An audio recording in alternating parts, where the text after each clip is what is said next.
जलभूतले स्वयं रूपं कदा मह्यं ददाति स्वपदान्तिकम्।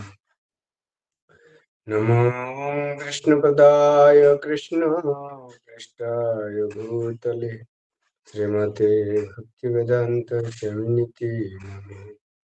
नमस्ते सरस्वती देवे गौरवाणी प्रचारिणे निर्विशेष शून्यवादी प्रत्यक्षदेशतारिणे वञ्चाकल्पतरुश्च कृपा सिन्धु भवेव च पतितानां पावनेभ्यो वैष्णवेभ्यो नमो नमः।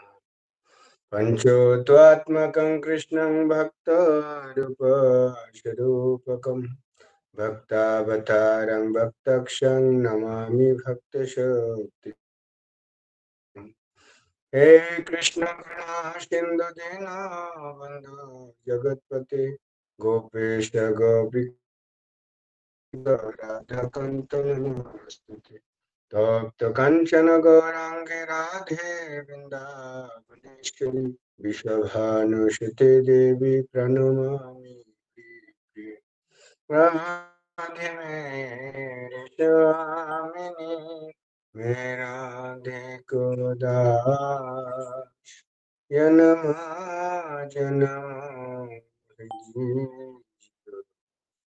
श्री वृंदावन राधा तो बरबागिनी कौन तपस्या त्रिलोक के नाथ है सो तेरा नमो भगवते वासुदेवाय नमो भगवते वासुदेवाय नमो भगवते वासुदेवाय। नारायणं नमस्कृतं नरं चैव नरोत्तमं देवीं सरस्वतीं व्यासं ततो जयमुदीरये नष्टप्रायेषु भद्रेषु नित्यं भागवत सेवया भागवतेरुत्तमस्तुते भक्तिर्भवति नष्टके मुखं करोति वाचालं पङ्गुलं गयति गिरिं यत्कृपातमं वन्दे परमानन्दमाधवं श्रीचैतन्येश्वरं श्रीगुरुदिनतारिणम्। ओम तत्सत् ओम तत्सत् ओम तत्सत्। হরে কৃষ্ণ। সকলে মহাপ্রভুর কৃপায় নিত্যানন্দ প্রভুর কৃপায় কুশলে আছেন, প্রভুপাদের কৃপায়। তো আমরা আজকে বৈষ্ণব সদাচার সম্বন্ধে একটু আলোচনা করব। তো বৈষ্ণব সদাচার, তো সেই প্রভুপাদের কিছু আলোচনা ভিত্তিক ভক্তিচারু স্বামী গুরু মহারাজের ভাষ্য বা লিপিবদ্ধ বা রাধানাথ স্বামী মহারাজের প্রেরণায় সেই বৈষ্ণব সদাচার গ্রন্থ, সেই বৈষ্ণব সদাচার যে গ্রন্থ রয়েছে তার থেকে আলোচনা করা।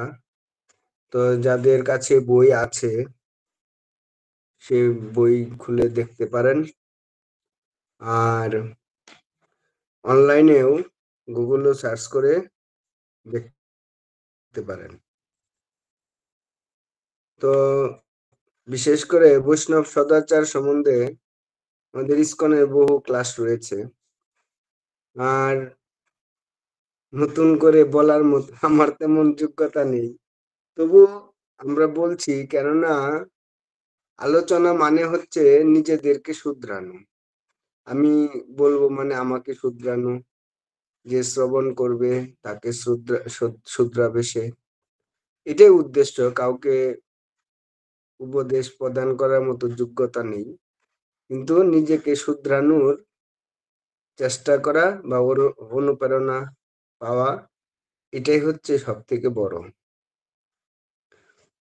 তো মহাপ্রভু বলছেন, আচরিয়া ধর্ম জীবকে শেখাও, নিজে আচরণ করো এবং অপরকে শিক্ষা দান করো।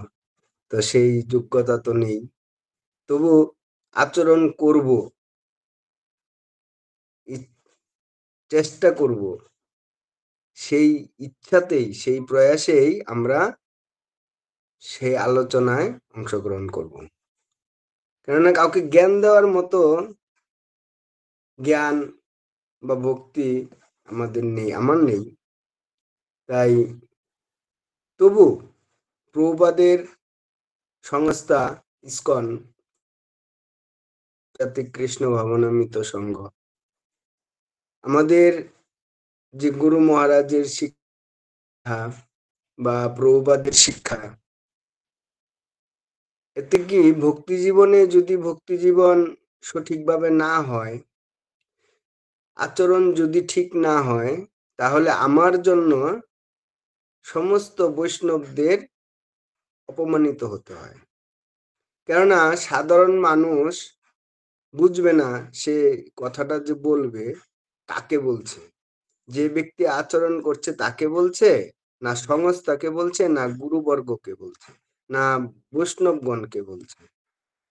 এর জন্যই বলছে সাধু সাবধান, মানে বৈষ্ণব সাবধান, সাবধানে আচরণ করা উচিত বৈষ্ণবের। তা বৈষ্ণবের অনন্ত মহিমা,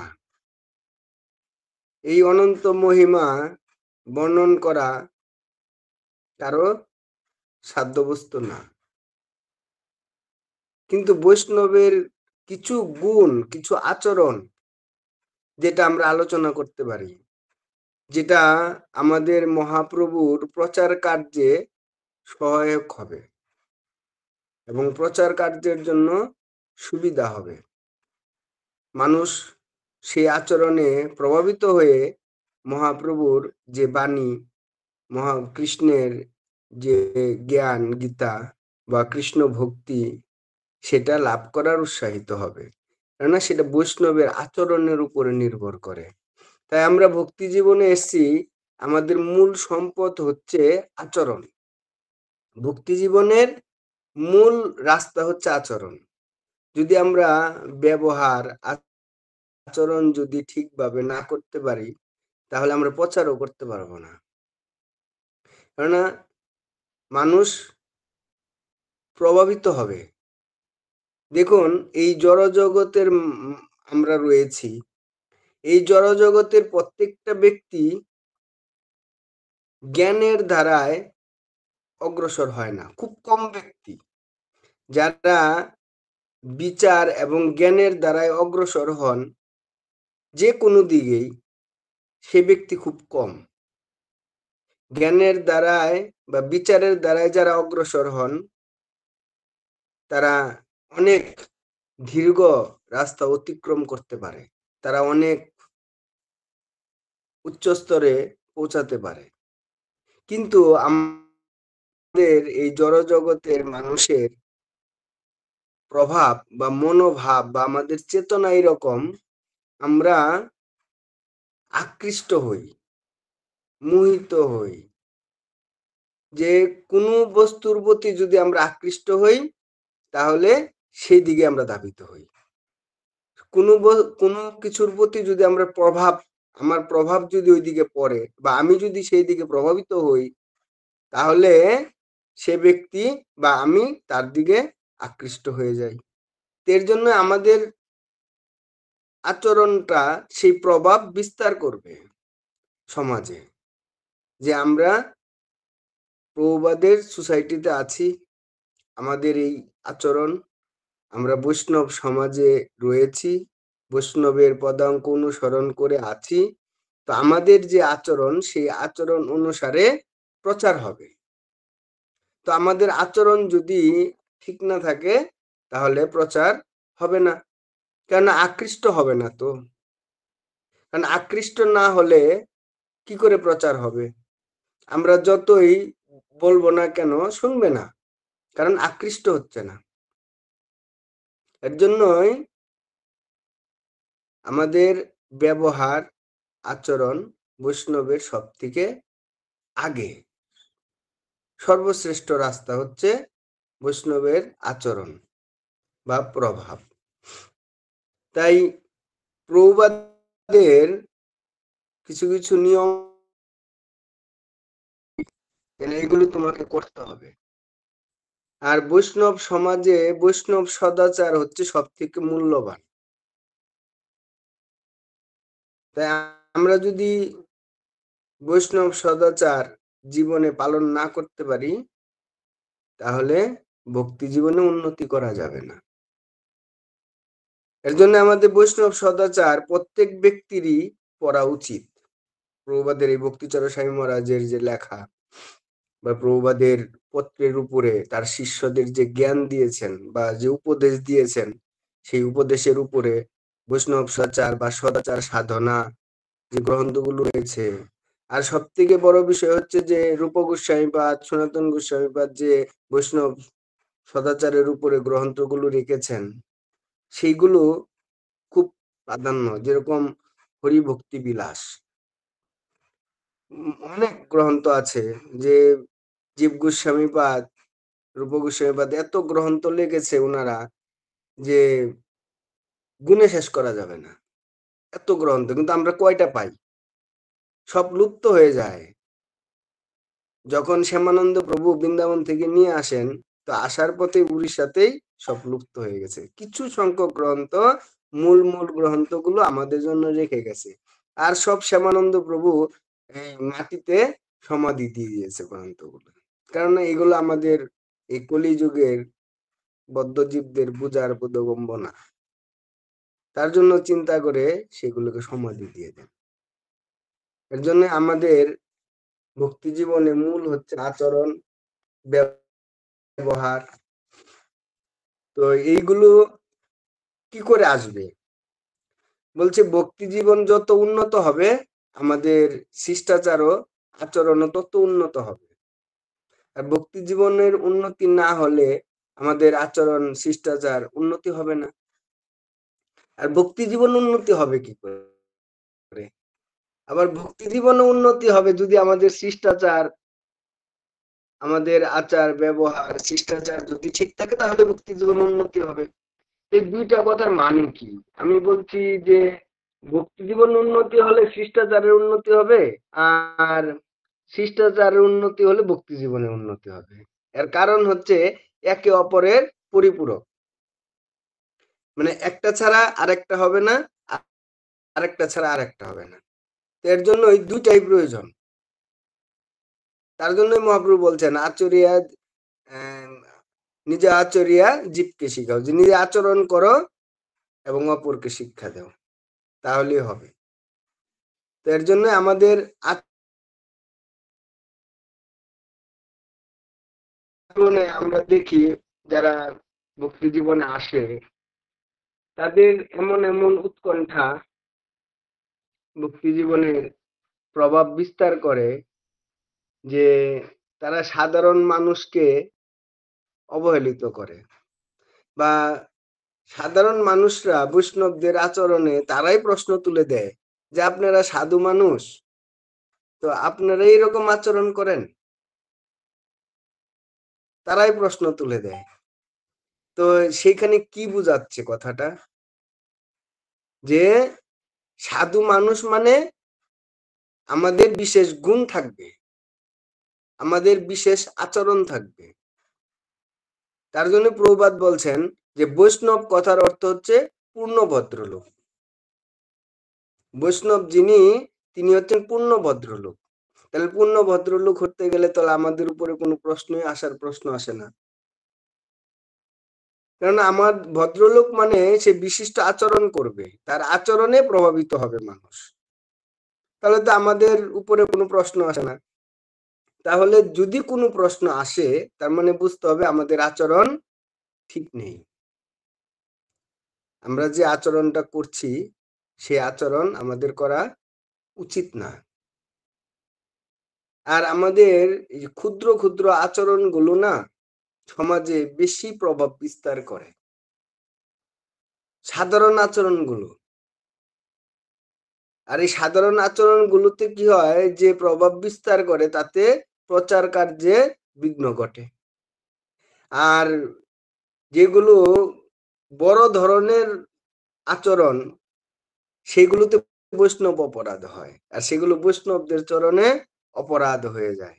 আর সেই বৈষ্ণবদের চরণে অপরাধ হওয়ার ফলে কি হয়, কৃষ্ণ ভক্তি নষ্ট হয়ে যায়, তাই ভক্তি থাকে না।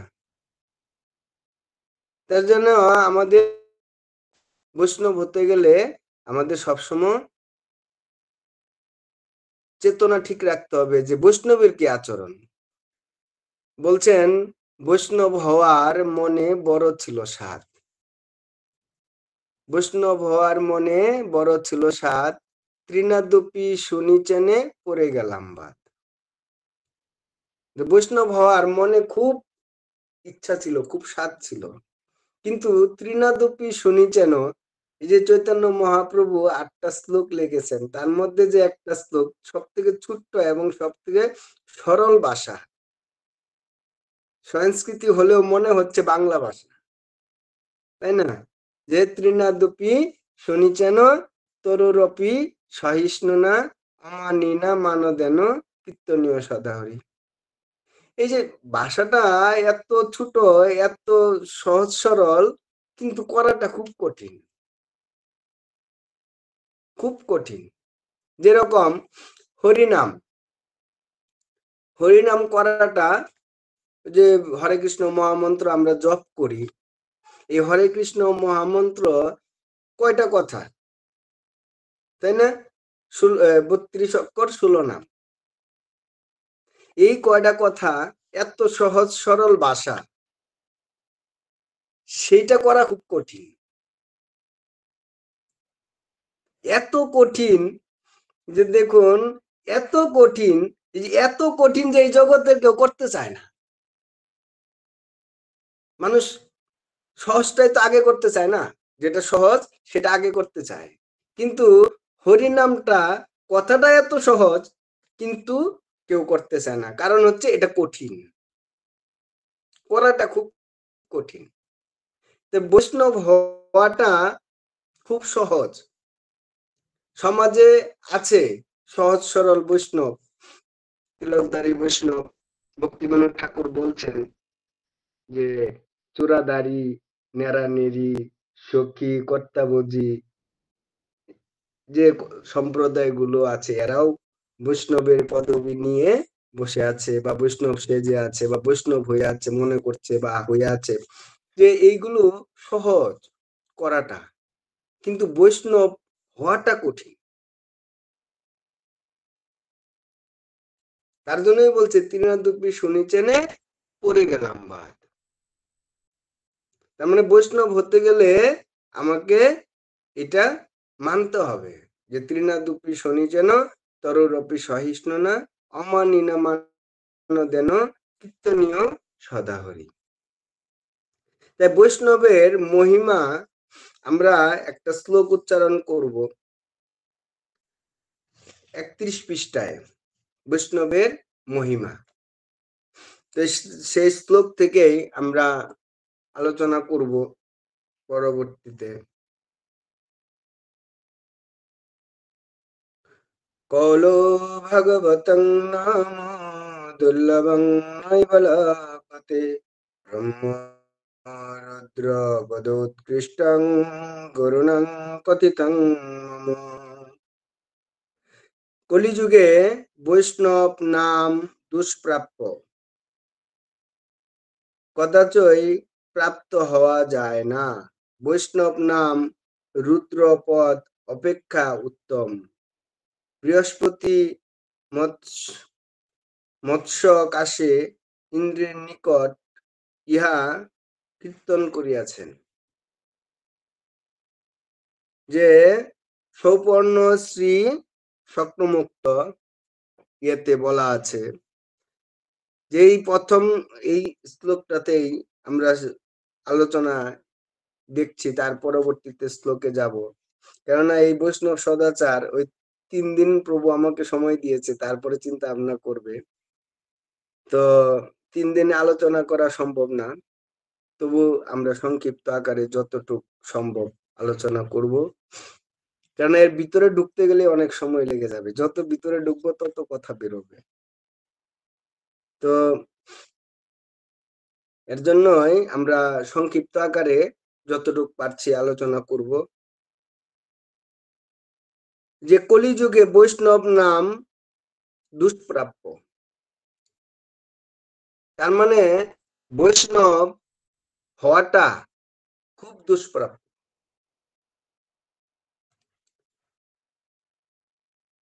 কদাচই মানে খুব কম সংখ্যক ব্যক্তি, বেশি না, খুব কম সংখ্যক।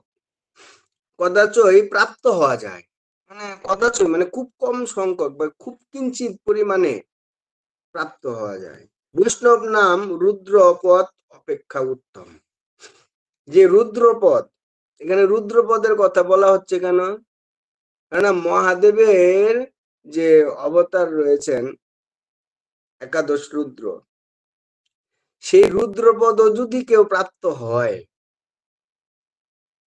তার থেকেও শ্রেষ্ঠ হচ্ছে এই বৈষ্ণব পদ, বৈষ্ণব। কেননা মহাদেব স্বয়ং কি বৈষ্ণব নাম যথাসম্ভব। মহাদেব স্বয়ং বৈষ্ণব, পরম বৈষ্ণব। আর মহাদেবেরই অংশ হচ্ছে রুদ্রপদ। তার জন্য তার থেকেও শ্রেষ্ঠ বলছেন। যে এই কথা কে বলছে? স্বর্গের যে গুরু বৃহস্পতি, তিনি ইন্দ্রদেবকে বলছেন। তাহলে বৈষ্ণব হওয়াটা খুব কঠিন। পরেতে বলছেন মার্কণ্ডীয় উক্তিতে, সমীপে তিষ্ঠতে যস্য অন্তকালেপি বৈষ্ণব গচ্ছতে পরমং স্থানং যস্য যদ্যপি ব্রহ্ম ভবেৎ। মরণ সময়ে বৈষ্ণব ভজন সন্নিহিত থাকিলে ব্রহ্মগাতি পাপীয় পরম পদ লাভ করে। দেখুন এইখানে একটা খুব সুন্দর কথা বলছেন যে মরণ সময়ে যদি বৈষ্ণব ভজন, বৈষ্ণবজন সন্নিহিত থাকিলে, মানে যদি মৃত্যুর সময় বৈষ্ণবরা যদি সম্মুখে থাকে, তাহলে সেই ব্যক্তি হতে পারে ব্রহ্ম হত্যাকারী হতে পারে, কিন্তু সে পরম পদ লাভ করবে। তার মানে সে ব্রহ্ম হত্যা পাপীয়, মহাপাপীয় পরম গতি লাভ করবে। আমরা এটা মানে ভক্তদের, উচ্চস্তর ভক্তদের কথা হচ্ছে, যেরকম বিষ্ণুদেব কি বলছেন যে আমি যখন প্রাণ ত্যাগ করবো, তখন হে কৃষ্ণ তুমি আমার থাকবে, আমি তোমার মুখমণ্ডল দর্শন করে প্রাণ ত্যাগ করবো। এটা তো উচ্চ স্তরে ভক্তদের চলে গেল। যেরকম হরিদাস ঠাকুর চৈতন্য মহাপ্রভুকে বলছেন, হে মহাপ্রভু আমি যখন প্রাণ ত্যাগ করবো, তোমার চরণ দুখানি আমার বক্ষস্থলে রাখবে, আমি তোমার চরণ দুখানি বক্ষস্থলে ধারণ করে তোমার মুখমণ্ডল দর্শন করে আমি প্রাণ ত্যাগ করবো। হরিদাস ঠাকুর মহাপ্রভুর কাছে প্রার্থনা করছেন, মহাপ্রভু বললেন ঠিক আছে। তো সেই রকম যারা শুদ্ধ স্তরের ভক্ত, তারা মৃত্যুর সময় ভগবানকে স্মরণ করে বা ভগবানের রূপ দর্শন করে তারা মৃত্যুবরণ করে। তাই মৃত্যুটা হচ্ছে ভক্তদের জন্য আনন্দদায়ক উৎসব, আনন্দদায়ক। আর যারা মায়াগ্রস্ত ব্যক্তি, ভোগী ব্যক্তি, তাদের জন্য যন্ত্রণাদায়ক। এক আচার্য বলছেন যমদূতকে, মানে এক ভক্ত যমদূতকে বলছেন, হে যমদূত তুমি যেদিন আমাকে নিতে আসবে না, আমি যেদিন মৃত্যুবরণ করব, তুমি আমাকে নিতে আসবে, সেই দিনটা যেন, সেই স্থানটা যেন বৃন্দাবন হয়। আমি যেদিন বৃন্দাবনে থাকবো, যেদিন আমি বৃন্দাবনে থাকবো সেই দিন যেন আমার মৃত্যু হয়, আর সেই দিন তুমি আমাকে নিতে আসবে, তাহলে তুমি বুঝতে পারবে মৃত্যুর নেওয়ার কত আনন্দ। বলছে কেন? যদি আমি বৃন্দাবনে থাকবো, যখন আমি বৃন্দাবনে থাকবো তখন আমার মৃত্যু হবে, তখন আমি যুগল কিশোরকে দর্শন করব, বৃন্দাবনের অপ্রাকৃত ভূমি, সেই বৃন্দাবনের রোজতে, বৃন্দাবনের বৃক্ষতে রাধে রাধে রাধে রাধে কীর্তন হবে আর অপ্রাকৃত ধ্বনিতে আমি পড়ে থাকবো আর রাধে গোবিন্দের কথা চিন্তা করে করে যখন আমি প্রাণ ত্যাগ করবো, হে যমদূত তুমি বৃন্দাবনে এসে বৃন্দাবনে সেই অপ্রাকৃত আনন্দ, সেই কৃষ্ণ লীলার অপ্রাকৃত ভূমিতে তুমি সেই আনন্দে লুটিত হয়ে যাবে আর আমাকে যখন নিয়ে যাবে তুমি তখন মহা উৎসব আনন্দ লাভ করবে। ভক্ত বলছে যে আমার মৃত্যু যখন হবে তখন বৃন্দাবনে হোক, কেননা আমি তো আনন্দ পাবোই, আমাকে নিতে এসে তুমিও আনন্দ পাবে। ভক্ত হচ্ছে ওই রকম,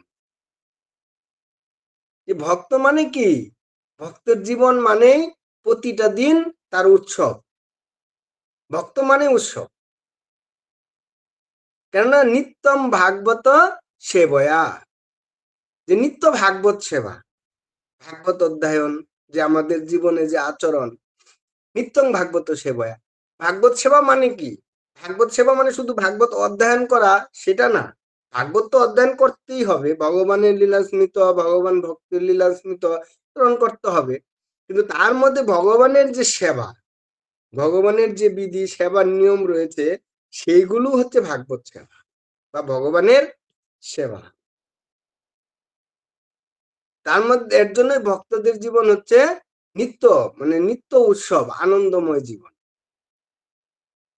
মহাপ্রভু বলছেন যে যারা সংসারে রয়েছে, আমি বিশেষ করে যারা আশ্রমে থাকেন ব্রহ্মচারী তাদের উদ্দেশ্যে বলতে যাব না, কেননা তারা আমাদের থেকে অনেক উন্নত, তাদের ব্যাপারে আমার বলার যোগ্যতা নেই, কিন্তু আমরা গৃহস্থ আশ্রম সম্বন্ধেই আলোচনা করব। তো আমরা যারা গৃহস্থে আছি তাদের উদ্দেশ্যে বলছি যে গৃহস্থ আশ্রম মানে প্রতিদিন উৎসব, মানে আনন্দ, নিত্যং ভাগবত সেবায় মানে আনন্দ। কিন্তু যারা মায়াগ্রস্ত, মানে ভগবানকে বাদ দিয়ে করছেন, যেরকম মহাপ্রভু বলছেন করো কৃষ্ণের সংসার, যে কৃষ্ণের সংসার করতে বলছে, ছাড়ি অনাচার, অনাচার ছেড়ে যাবে, তার মানে কৃষ্ণের সংসার করলেই তো অনাচার যাবে না, না করলে তো আর যাবে না। তো যারা কৃষ্ণের সংসার করছে না তাদের কথা বাদ, কিন্তু যারা করছে, মানে করার জন্য উৎসাহিত বা যুক্ত হয়েছে, তাদের সম্বন্ধে বলা হচ্ছে। তো এর জন্যই আমাদের প্রভুপাদের যে নিয়মাবলী বা আমাদের গুরু মহারাজরা যে ইসকনের যে সিস্টেম বা গুরু মহারাজরা বলে দিয়েছেন, সেই সম্বন্ধে আমাদের যে করণীয় সেটা হচ্ছে কি, আমাদের বৈষ্ণবদের বা ভক্তি জীবনের প্রথম পদক্ষেপ কি? ভক্তি জীবনের প্রথম পদক্ষেপ হচ্ছে নাম, তাই তো? প্রথমে আমরা নাম শুরু করি, প্রচার ক্ষেত্রে গিয়ে প্রথমে আমরা কি বলি, আপনারা হরি নাম করেন। প্রথমে তো আর বলি না যে আপনি প্রসাদ খেয়ে ভজন করা শুরু করে দেন, তা তো আর বলা হয় না। প্রথমে বলা হয় আপনি হরে কৃষ্ণ মহামন্ত্র উচ্চারণ করেন, নাম করেন, তাকে হরিনাম করানো হয়। তারপরে বলা হয় যে আপনি একাদশী করেন, মানে মাধব তিথি, মাধব তিথি ভক্তির জননী যতনে পালন করি। একাদশী ব্রত বা ভগবানের যে উৎসবগুলো সেগুলো হচ্ছে মাধব তিথি। তো সে তারপরে তাকে সেটা দেওয়া হয় যে মাধব তিথি ভক্তির জননী যতনে পালন করি, তখন তাকে তিথিগুলো পালন করতে বলা হয়। যেরকম ফার্স্ট হচ্ছে একাদশী, তারপরে বলা হয় মাধব তিথি, মানে ভগবানের বা আচার্যদের যে উপবাসগুলো ব্রতগুলো রয়েছে সেগুলো পালন করা। তারপরে আমরা কি বলি যে আপনি এখন গীতা পড়ুন,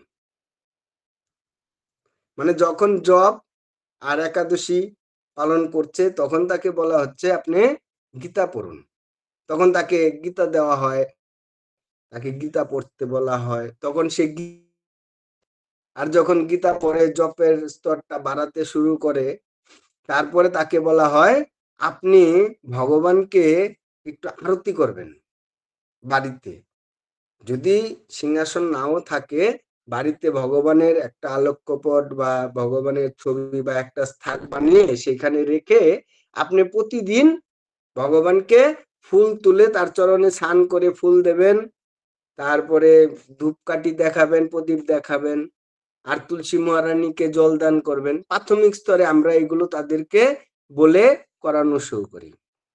তো এইভাবে আস্তে আস্তে আমাদের প্রচার কার্য শুরু হয় বা ভক্তি জীবনে ভক্তরা আসেন। কিন্তু যখন সে ভক্তি জীবনে চলে আসে এবং ভক্তি জীবন করতে শুরু করে, তখন তার প্রথম একটা স্তর রয়েছে, স্টেপ রয়েছে, যে কি, যে আমাদের ভক্তি জীবনে প্রভুপাদ বলছেন যে প্রত্যেকে সূর্য ওঠার ১.৫ ঘন্টা আগে উঠতে হবে, মিনিমাম ১.৫ ঘন্টা আগে তাকে উঠতে হবে। তো এই ১.৫ ঘন্টা আগে উঠতে গেলে আমাদের কখন উঠতে হবে? ৪টার সময়। তো এই ৪টার সময় উঠতে হবে প্রথমে আমাদের। তো আমরা যখন ৪টায় উঠবো, এটা কাদের জন্য বলা হচ্ছে? এটা তাদের জন্যই বলা হচ্ছে যারা দিনে কঠোর পরিশ্রম করেন, মানে যারা খুব পরিশ্রম করে সারা দিন, তাদের ক্ষেত্রে বলা হয়েছে। কেননা যারা পরিশ্রম করে তাদের শরীরটা ক্লান্ত থাকে, তারা রাত্রি ১০টা ১১টার সময় ঘুমায়, তারপরে ৬ ঘন্টা তাকে ঘুম পাড়তে হয়। ১০টার সময় ঘুমালেও ৬ ঘন্টা ঘুম পেরে তাকে আবার উঠে ৪টায় উঠতে হয়। তার জন্য তাদের জন্য ৪টা। কিন্তু যারা ভক্তি জীবনে চাইবে যে না আমার ভক্তি জীবনে উন্নতি হোক, তাহলে মিনিমাম তাকে ৩টার আগে উঠতে হবে। গৃহস্থ ভক্ত মিনিমাম ৩টার আগে উঠলে ভালো হয়। কেন? তার একটা কারণ আছে। হ্যাঁ, আমরা অনেক সময় আমাদের ভক্তরা বলে থাকে যে প্রভু আমরা গৃহস্থ মানুষ, তো আমাদের এখানকার ভক্তরাই যারা আমার ইয়েতে থাকে তারা বলে যে আমরা তো প্রভু ঠিক টাইমে করতে পারছি না, ভোরবেলায় উঠতে পারছি না, তো একটু লেট হয়ে যাচ্ছে। তা আমাদেরকে তো বলেই তোমরা গৃহস্থ, তো তোমরা একটু পরে উঠলেও অসুবিধা নেই, কিন্তু ব্রহ্ম মুহূর্ত থাকাকালীন তোমাদের আরতি শুরু করতে হবে, আরতি করতে হবে, মানে ৫টার থেকে শুরু করতে হবে। মন্দিরে ৪:৩০, ওনারা ৫টায় শুরু করবে। আমি বললাম আপনি যদি, সেটা আপনার ব্যাপার, কিন্তু এতে ভক্তি জীবনে উন্নতি হবে না। কেননা আজকে ৫টায়, কালকে দেখবেন আর একদিন হঠাৎ করে ৫:১৫টায় হয়ে গেছে, তারপরে দেখবেন ৫:৩০টায় হয়ে গেছে, আবার কিছুদিন চলার পরে দেখবেন ৬টায় হয়ে গেছে। তখন ভাববেন আজকেই তো হয়েছে, অন্যদিন তো আর হয়নি, ওই একদিন অসুবিধা নেই।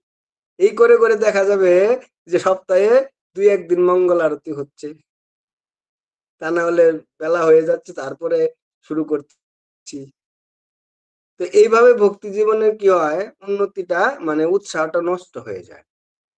এর জন্য ভক্তি জীবন উন্নতি করতে গেলে তাকে নিয়ম থাকা চাই, নিষ্ঠা থাকা চাই। আর নিষ্ঠা কি? যে আমি এইটা করব, এই সময়ে করব।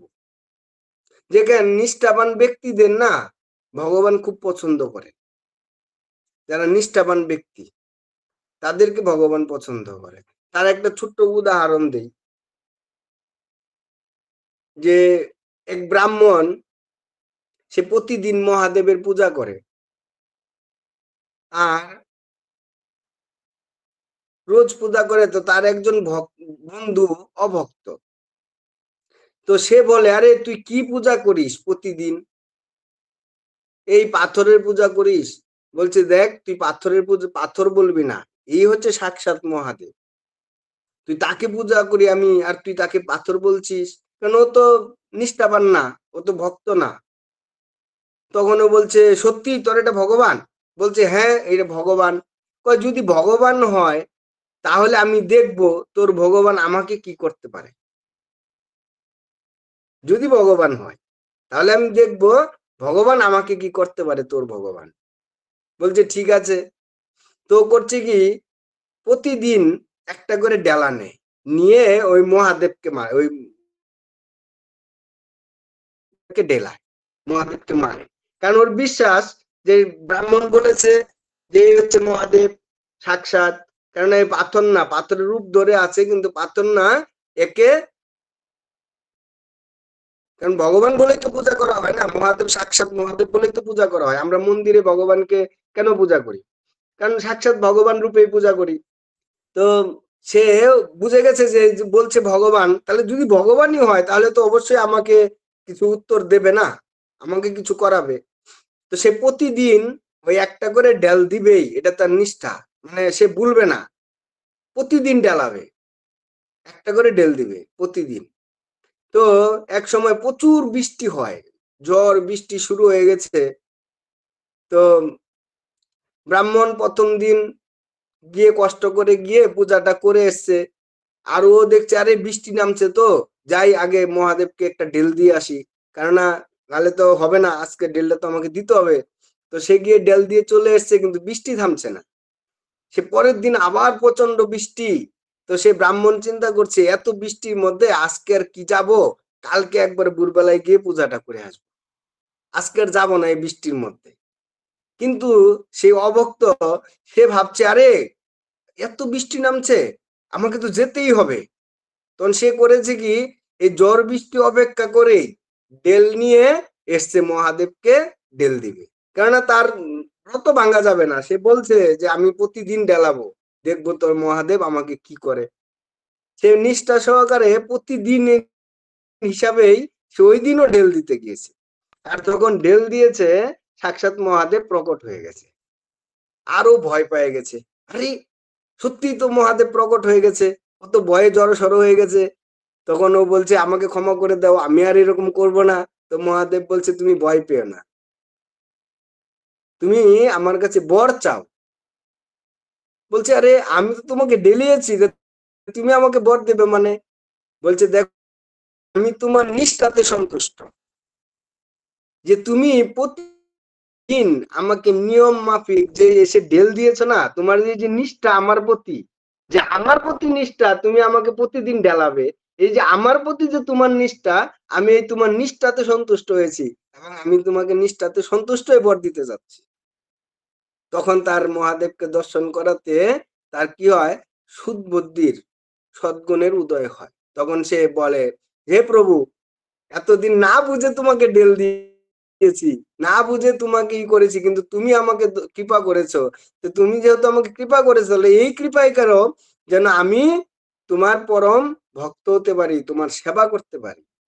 এর জন্যই চৈতন্য মহাপ্রভু দেখবেন নিষ্ঠাকে খুব গুরুত্ব দিতেন, আর প্রভুপাদ সেটাও করেন। প্রভুপাদের খুব নিষ্ঠা, প্রভুপাদ সব টাইমলি টাইম করেন। যেরকম আমাদের ইস্কনে যখন আরতি শুরু হবে সেই টাইমে হবে, তাতে কেউ আসুক আর না আসুক। আমাদের মায়াপুরে আরতির যে টাইম থাকবে 4:30 মঙ্গল আরতির টাইম, 1 মিনিটও এদিক ওদিক হবে না। তাতে যদি কেউ আসে আসলো, না আসলে না আসলো, আরতি শুরু হয়ে যাবে। কীর্তন করার লোক না থাকলেও আরতি শুরু হয়ে যাবে। কেননা এটা নিষ্ঠা, প্রভুপাদের সিস্টেম, যে নিষ্ঠাতে থাকতে হবে। এর জন্যই আমাদের প্রভুপাদ বলেছেন যে 4:30 মঙ্গল আরতি করতে। এই 4:30 যে সময় দেওয়া, এইটা কিন্তু মানে আমাদের জন্য অ্যাকচুয়ালি 4:30 না সময়। বৃন্দাবনে দেখবেন 4টায় মঙ্গল আরতি শুরু হয়ে যায়। বৃন্দাবন ইস্কন মন্দিরে 4টার থেকে শুরু হয়, কেননা গুরু অষ্টকম 4টায় শুরু হয়, আর 4:30 বিবাবরী শেষ শুরু হয়। গুরু অষ্টকম 4টাতে শুরু হয়ে যায়। তা আমাদের মায়াপুরে 4:30 করেছে। কিন্তু আমরা যদি ভক্তি জীবনের নিগুড় তত্ত্বে যেতে চাই, বা সেবার যে মার্গ রয়েছে ভগবানের সেবারই, যে বৈষ্ণবদের যে সেবা, বা এটা আপনার এইগুলো, এই সেবার উপকরণ বা সেবার পদ্ধতি, এই পঞ্চরাত্রিক যে একটা বই আছে, সেটা তো আপনারা পাবেন, বা চৈতন্য চরিতামৃতেও এর বর্ণনা করা আছে কিছুটা। তো মেন আমাদের যে সেবা শুরু হয়, সেই সেবাটা শুরু হয় 3টা 34-এ। যদি বলেন 3টা 34-এ কেন, এর একটা বিশেষ কারণ রয়েছে। এর কারণটা হচ্ছে যে আমরা যে আরতি করি, সে আরতি করার কথাগুলো আমরা কি উচ্চারণ করি, কি বলি, সেইগুলো বিশেষ করে আমাদের জানা প্রয়োজন। যে আমরা আরতিতে যে গাই মন্ত্র, যেরকম মঙ্গল আরতিতে গাই, তারপর দর্শন আরতিতে গাই, ভোগ আরতিতে গাই, তারপরে সন্ধ্যা আরতিতে গাই। এই যে আমরা যে ভজনগুলো করি, গানগুলো করি, সেইগুলো আপনার কি বলছে সেগুলো আমাদের বোঝা বিশেষ প্রয়োজন। তা না হলে আমরা আরতি করছি ঠিক, সবই করছি, কিন্তু রস আস্বাদন করতে পারবো না। এর কথাগুলো আমাদের বুঝার বিষয় রয়েছে। এর জন্য সব কথারই অর্থ রয়েছে, সেগুলো আমাদের জানা উচিত। তো এর জন্যই যে ৩টা ৩৪ বললাম, এর কারণ আছে।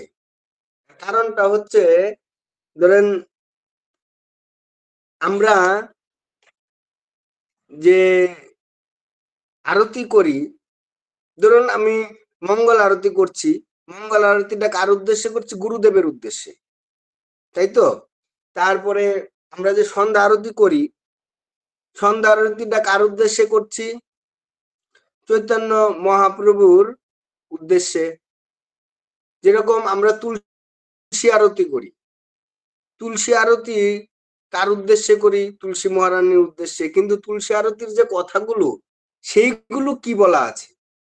যে গৌর আরতি যে আমরা করি, সেই গৌর আরতির কথাগুলোতে কি বলা আছে?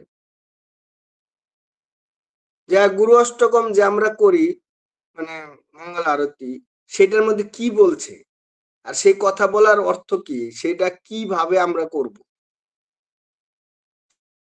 সেই বিষয়টা আমাদের জানা উচিত।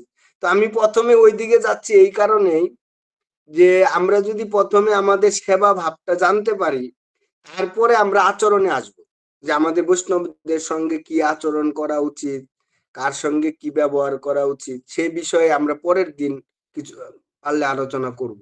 এর জন্য প্রথমে আমরা সেবা ভাবটা আলোচনা করছি। কেননা ভগবানের ভালো ভক্ত হতে পারলে আমাদের আচরণ উন্নত হবে, আর আচরণ উন্নত হলে বৈষ্ণব অপরাধ হবে না। আর যদি সেবা বা ভগবানের ভজন করা যদি আমাদের উন্নতি না হয়, ভজনে উন্নতি না হয়, আমরা উন্নত ভক্ত না হতে পারি, তাহলে আচরণ উন্নত হবে না। তো তার জন্য আগে সেবা ভাবটা সম্বন্ধে আমরা আলোচনা করছি।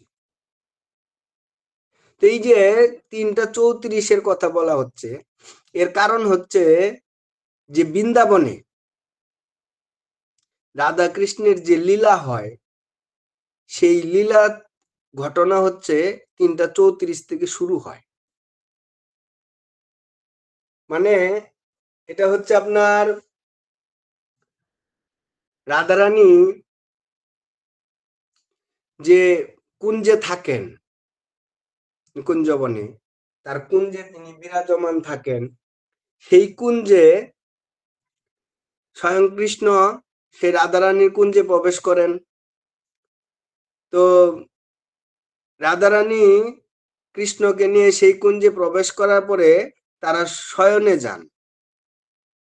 তো রাধারানী যখন শয়নে যায়, তো দ্বারে থাকে ললিতা, বিশাখা, ওরা কুঞ্জের দ্বারে দাঁড়িয়ে থাকে।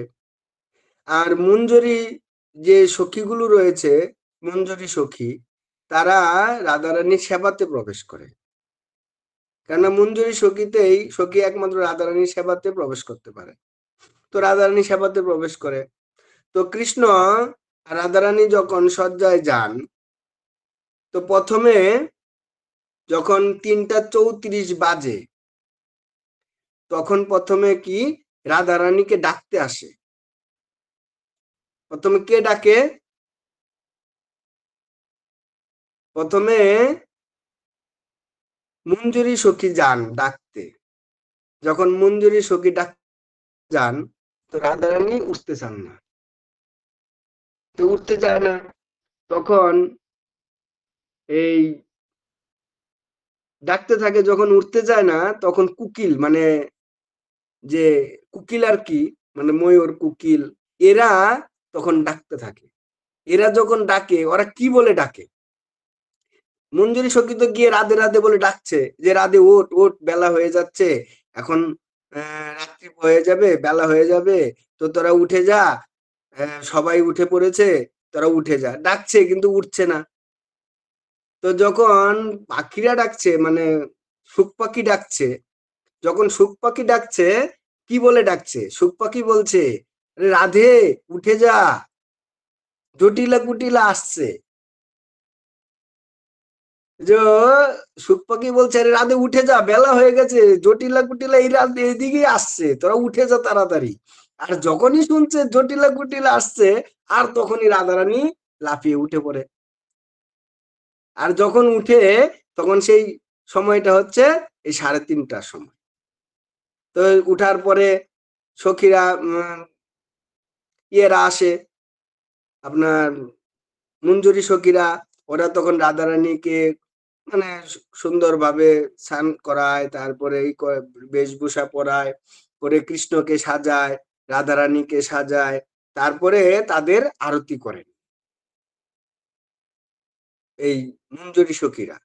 তো সেই আরতিরও বর্ণনা করা আছে যে ললিতা কি সেবা করছে, বিশাখা কি সেবা করছে, চম্পকলতা কি করছে, যে অষ্টসখী রয়েছে সেই অষ্টসখী 8 জনাই এই রাধাকৃষ্ণের যে সেবা হয় না সে সেবাতে অংশগ্রহণ করে থাকে, তারা এক একটা বাদ্য বাজায়। তো এই সেবাটা শুরু হয় 3:34-এ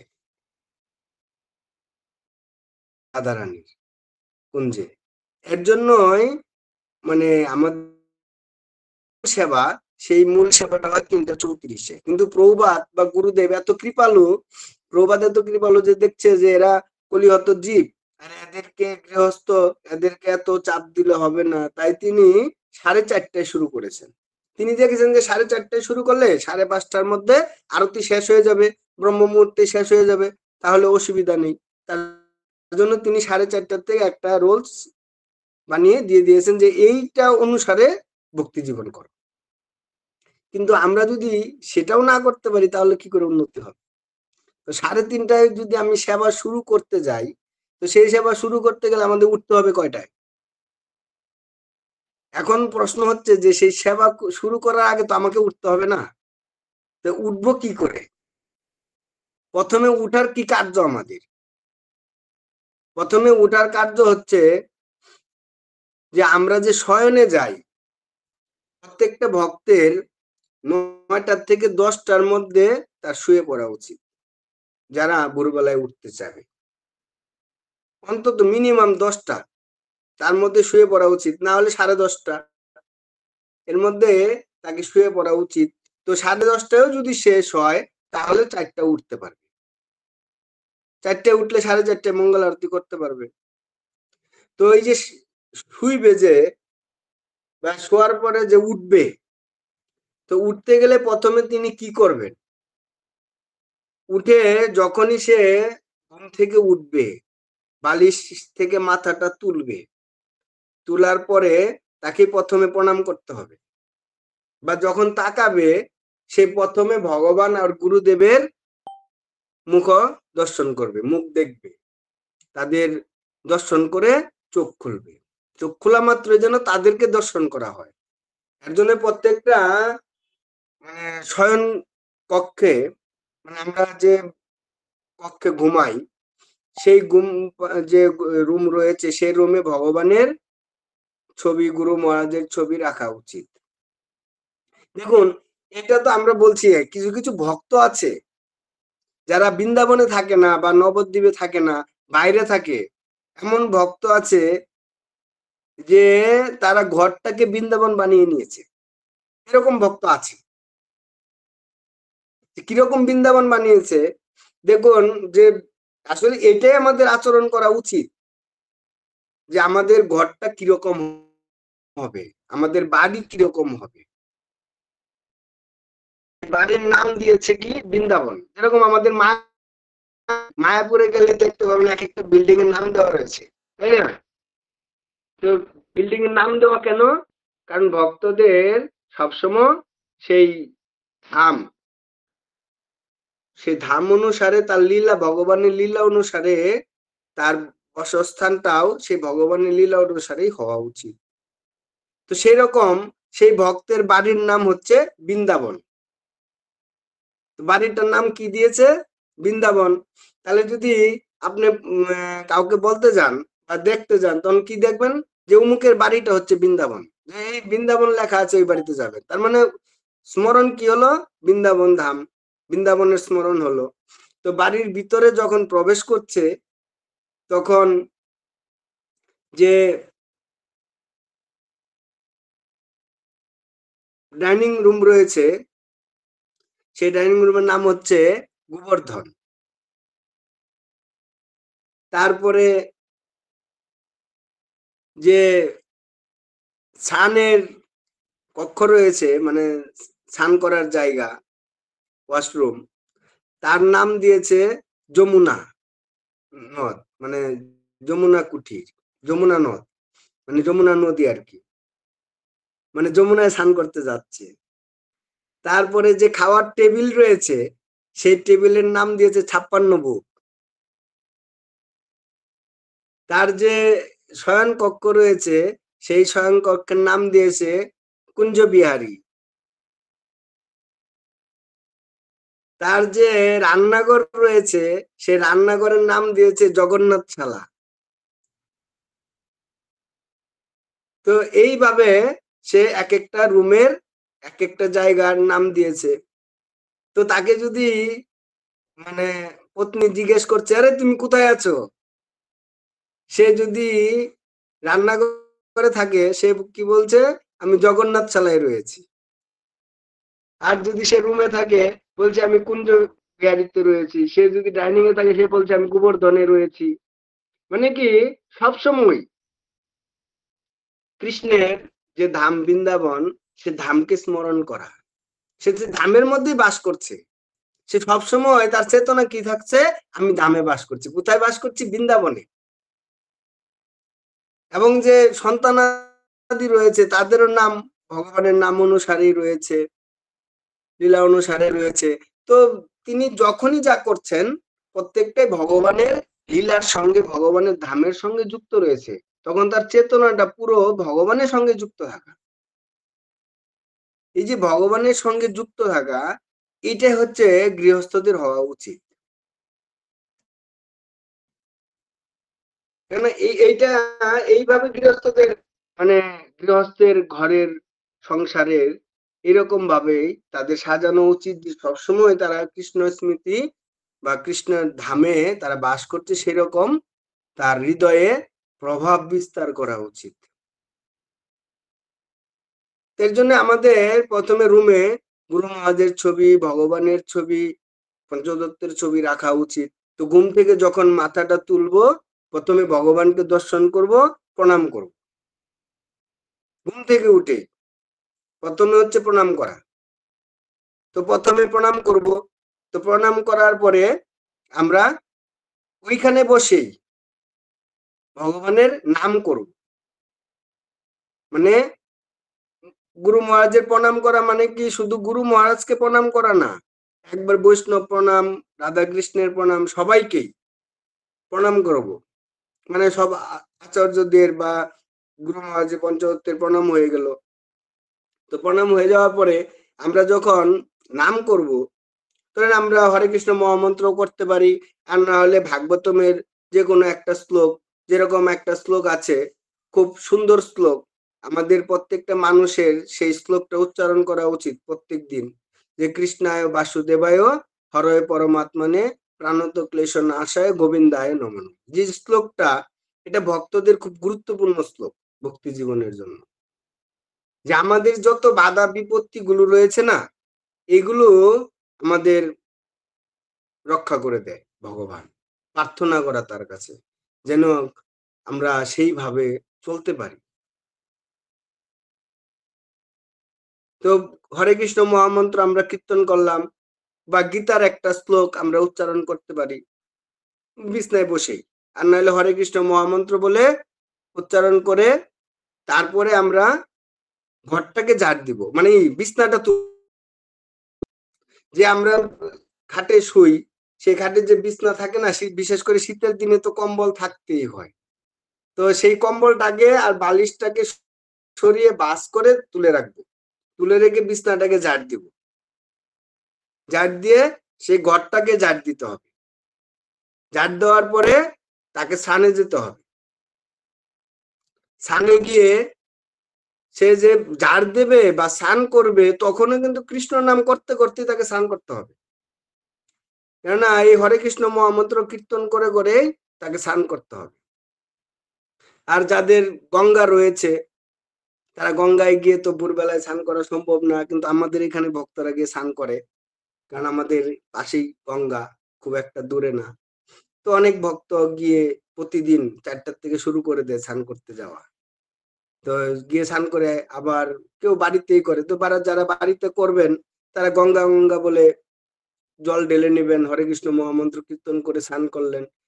দাঁত কিন্তু স্নান করার আগে দাঁতটা মেজে নিতে হবে। তো দাঁত মাজার পরে স্নান করে তাকে চলে আসতে হবে, এসে তিলক করতে হবে। তো তিলক করে তারপরে ভগবানের মন্দিরে প্রবেশ করতে হবে। প্রবেশ করার সময় প্রথমে হাততালি দিয়ে ভগবানের মন্দিরে প্রবেশ করতে হবে।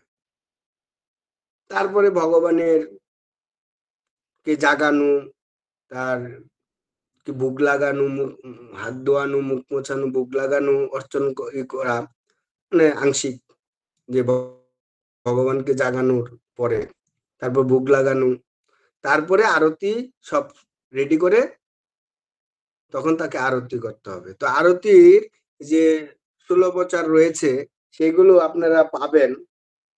তো এই পঞ্চরাত্রিক যে বই রয়েছে সেটা তো পাবেন, ষোলোপচার বা ৬৪ উপচার বিভিন্ন পদ্ধতিতে রয়েছে। তখন সে আরতি করতে যাবে। তো সে যে আরতি করবে, এই আরতি করার আগে তাকে সব জিনিসগুলো দেখতে হবে পবিত্র আছে কিনা। আর ভক্তদের একটা জিনিস মাথায় রাখতে হবে যে প্রতিদিন সে যে বস্ত্র পরবে সেই বস্ত্রটা ধোয়া চাই। ধোয়া বস্ত্র তাকে পরতে হবে। কেননা ধোয়া বস্ত্র না পরলে দেখবেন এমনিও শরীরে অপবিত্রতা অপবিত্রতা মনে হয়। আর সেই ধোয়া বস্ত্র না পরলে শুচিতা আসে না। তাই শুচিতাটা হচ্ছে মেইন। তার জন্য তাকে শুচিতাটা পালন করতে হবে। এর জন্য তাকে ধোয়া বস্ত্রগুলো অবশ্যই পরতে হবে। তো এইভাবে সে প্রতিদিন ভগবানের আরতি করবে। আরতি হয়ে যাওয়ার পরে সে ভগবানের অর্চন করবে। তো অর্চন হয়ে গেল, ভগবানের জন্য রান্না করবে। তো এই রান্না করাটায় একটা বিশেষ গুরুত্বপূর্ণ বিষয় যে আমরা যে রান্না করি না, রান্নাটা কিভাবে করি। তো রান্নাঘরের বাসনপত্রগুলো আমাদের কিভাবে থাকে, আমরা কিভাবে গিয়ে রান্না করতে ঢুকে যাই, সে পোশাকটা কিরকম থাকে, সেগুলো আমাদের বুঝার বিষয়। কারণ প্রত্যেকটা গৃহস্থ ভক্তের উচিত মিনিমাম 2 বেলা স্নান করা। কেননা শৌচকর্ম করলে তাকে স্নান করা উচিত। এর জন্য মিনিমাম তাকে 2 বেলা স্নান করা উচিত। তো সে যদি শুচিতা থাকে তবেই তো পবিত্রতা আসবে, কারণ শুচিতাই তো পবিত্রতা। তো এর জন্য তাকে রান্না করতে গেলে তাকে আচমন করে যেতে হবে। আর যেসব মাতাজিদের ছোট ছোট বাচ্চা রয়েছে সেই তাদের আরো একটু বেশি কষ্ট হবে। কেননা অনেকে অনেক রকম বলে, কিন্তু সেইগুলো উচ্চ স্তরের ভাব দ্বারা সেটা অনুকরণ করা আমাদের উচিত না। আমাদের যাদের ঘরে ছোট ছোট বাচ্চা রয়েছে না, শিশু বাচ্চা রয়েছে, সেসব মায়েদের রান্না করতে হয়। তো রান্না করার সময় যেন শিশু বাচ্চাকে ধরা না হয়। অনেক সময় বাচ্চা কান্না করছে, রেখে দিয়ে কুলে নিতে হয়, কুলে নেবেন। যদি বাচ্চার মানে কাপড়-চোপড় বা শরীর যদি করা থাকে, না থাকলেও কুলে নেবেন। কিন্তু আবার যখন রেখে রান্নার কাছে যাবেন তখন আচমন করে যেতে হবে। এটা যেন সবসময় আমাদের মাথায় রাখা উচিত। কারণ আচরণ না করলে হবে না। আর অশুচিভাবে ভগবানের রান্না হয় না। তাই রান্নাঘরে ঢুকতে গেলে যদি বাচ্চা থাকে, তাকে আচমন করে তারপরে রান্নায় যেতে হবে। আর রান্না করার সময় বিশেষ করে যারা রান্না করে, বিশেষ করে আমি মাতাজিদেরকে বলছি, তো তাদের মাথায় যে কাপড় বা মাথায় যে ক্যাপ পরা থাকে, ক্যাপ থাকলে ক্যাপ ব্যবহার করতে পারেন। যে পাতলা ক্যাপগুলো রয়েছে কাপড়ের মতো, সেগুলো ব্যবহার করতে পারেন। তা নাহলে মাথায় কাপড় দিয়ে রান্না করতে হবে। মানে কাপড় ঢাকনা দিয়ে রান্না করতে হবে। কেননা মাথায় চুল পড়ে, মাথার চুল তো পড়ে যায়। সেটা যদি ভগবানের রান্নাতে পড়ে সেটা অপরাধ। আর ভগবান সেটা গ্রহণ করবে না। কেননা ভগবানের ৩ টা সেবা অপরাধ রয়েছে। যে রান্নার যে ভগবানের ভোগ লাগানোর বা ভগবান যে আহার করেন, ভগবান যে খান, ভগবানকে যে ভোগ লাগানো হয় ৩ টা সেবা অপরাধ আছে। সেই ৩ টা ইয়ের থেকে তাকে মুক্ত থাকতে হবে। এর আগে আমি ক্লাসে বলেছিলাম যে ৩ টা সংক্ষিপ্ত আকারে বলেছিলাম যে কি দোষ, ৩ টা দোষ যে রয়েছে। তো এর জন্য আমাদের রান্না করাটা খুব চিন্তার বিষয়। কারণ ভগবান গ্রহণ করবে। আর রান্না করতে গেলে তাকে ভগবানের গুণকীর্তন মানে হরিনাম বা ভগবানের লীলা স্মরণ বা ভাগবত কথা বা ভগবানের লীলা কথা বা কীর্তন শ্রবণ করে বা নিজে করে সে করতে পারে। তো নিজে করলে অনেক সময় কি হয়, আমাদের মুখ বের হয়ে যায় কথা বলতে গেলে। তো সেইটা তার জন্য মাস্ক পরে নিতে পারেন। আর না হলে মানে ভগবানের লীলা কথা কীর্তন, এখন তো সবার কাছে মোবাইল আছে। তো মোবাইল চালিয়ে দিলেন, কীর্তন স্মরণ করতে করতে বা হরি কথা শুনতে শুনতে রান্না করলেন। তাতে কি হবে, আমাদের যে চেতনাটা না, সেই চেতনাটা ভগবানের চিন্তায় থাকবে। আর ভগবানের চিন্তায় থাকলে ভগবান সেই রান্নাতে প্রবেশ করেন, রাধারানী সেই রান্নাতে প্রবেশ করেন এবং সেই রান্না ভগবান গ্রহণ করে। কেননা ভগবান কার হাতের রান্না খান? রাধারানীর হাতের রান্না খান। মা যশোদা রাধারানীকে নিয়ে আসতেন রান্না করে রান্না করে দেওয়ার জন্য। সেরকম রাধারানী হাতে যেরকম খান, কৃষ্ণ তার ভক্তের প্রিয় ভক্তের হাতেও তিনি খান। দেখুন একটা ছোট্ট ঘটনা বলি যে ভগবান মাতাজিদের সব থেকে প্লাস পয়েন্ট হচ্ছে ভক্তি জীবনে মাতাজিদের। আর মাতাজিদের মতো ত্যাগী এই জগতে নাই বলাই চলে। দেখুন এই সুরদাস, আপনারা সুরদাসের নাম শুনেছেন। সুরদাস থাকাকালীন, সুরদাস তো অন্ধ ছিল। তো সেই সুরদাস একদিন কীর্তন করছেন, আর তার এক ভক্ত এসে বলছে, হে সুরদাস জি, আপনি এই যে কীর্তন করেন, ভজন করেন, আপনি কীর্তন করেন, রাধা কৃষ্ণের যে লীলা স্মরণ কীর্তন করেন, তো আপনি তো চোখে দেখেন না, আপনি তো অন্ধ। তাহলে আপনি এই কীর্তনগুলো কি করে করেন? আপনি কি কৃষ্ণকে দেখেছেন? তো সুরদাস বলছে, হ্যাঁ আমি কৃষ্ণকে দেখেছি। তখন সে চিন্তা করছে, আরে উনি অন্ধ, কিন্তু উনি কি করে কৃষ্ণকে দেখে? বলছে, হ্যাঁ আপনি দেখেছেন? বলছে, হ্যাঁ আমি দেখেছি। বলছে, বলুন তো এখন কৃষ্ণ কোথায় আছে? তখন অর্ধরাত্রি। যে সময় কথাটা বলছে না, তখন রাত্রিতে, মানে রাত্রিতে ভজন করছেন সুরদাস। আর সেই ভক্ত রাত্রিতে এসছে তার ভজন শুনে। তখন বলছে যে, বলুন তো এখন কৃষ্ণ কোথায় আছে? তখন সুরদাস বলছে যে, এখন কৃষ্ণ হাসছে, মানে কৃষ্ণের লীলা দেখছে আর সুরদাস হাসছে। তখন বলছে, বলুন না কোথায় আছে?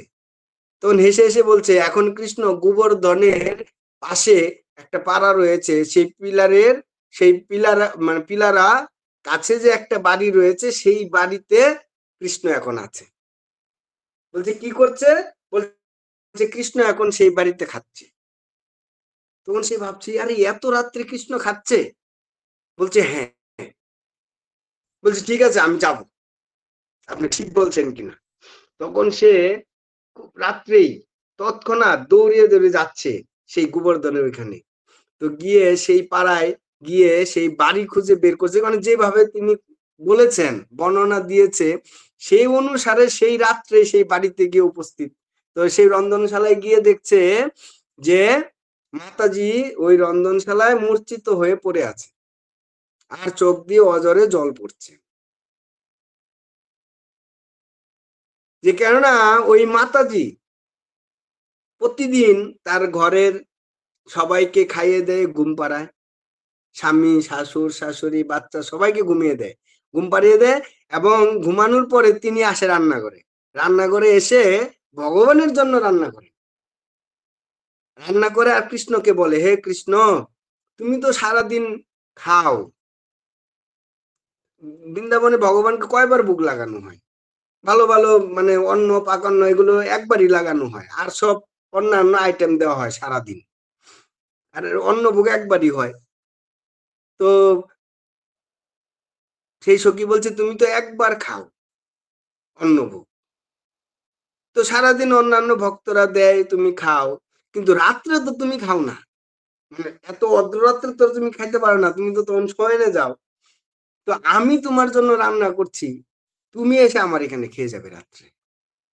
তো আমি এক এক দিন এক এক রকম রান্না করব, তুমি এসে খেয়ে যাবে। তো এইরকম কৃষ্ণের জন্য প্রতিদিন রান্না করে, কিন্তু কৃষ্ণ ডাকে, কৃষ্ণ আসে না।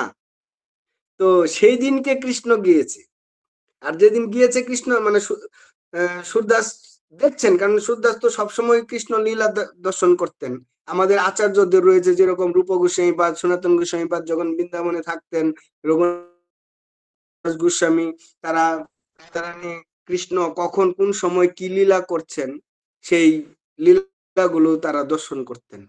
আর সেই লীলাগুলো আমরা পাবো, অষ্টকালীন লীলা রয়েছে, সেই অষ্টকালীন লীলায় সেই গ্রন্থে বর্ণনা করা আছে, কোন সময় রাধারানী কোন স্থানে যান, কি লীলা করছেন, কোন সময়, আজকে কোথায় আছেন। তো সেরকম, তো সেই ব্যক্তি গিয়ে দেখছে মূর্ছিত হয়ে আছে, তো ওই দিন কৃষ্ণ সেই মাতাজির হাত থেকে সেই রুটি সবজি তিনি পেয়েছে, এবং সেই মাতাজি কৃষ্ণকে দর্শন করে, কৃষ্ণকে পাইয়ে সে ভাবে বিভোর হয়ে মূর্ছিত হয়ে পড়ে আছে।